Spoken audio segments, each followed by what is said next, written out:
Kedatangan wisatawan asing ke Bali tentu mendorong tambahan devisa negara. Berbagai kalangan mengetahui bahwa Bali menyumbang devisa sekitar 40% untuk negara.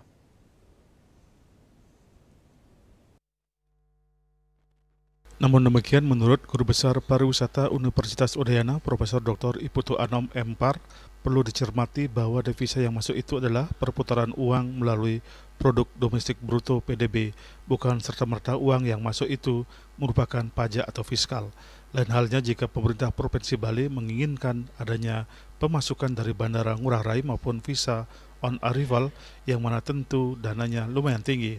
Hal ini tentu dapat ditelusuri sejauh mana Bali mendapatkan bagian dana bagi hasil DBH. Lain halnya kalau pemerintah Bali mau pemasukan dari airport Ngurah Rai misalnya, kan lumayan tinggi itu. Ya. Bisa on arrival maupun pemasukan di PT Angkasa Pura kan itu misalnya.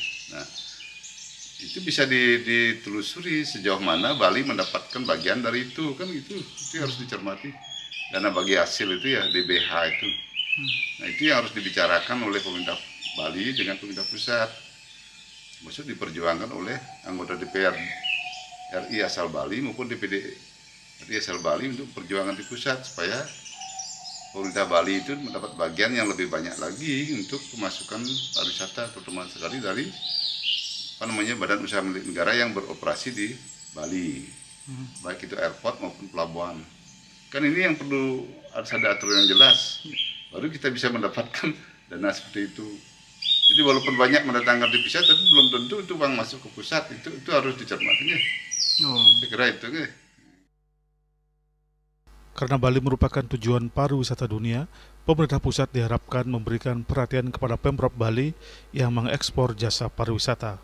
Dalam hal ini agar bisa mendapatkan lebih banyak manfaat baik untuk masyarakat maupun Pemprov Bali itu sendiri.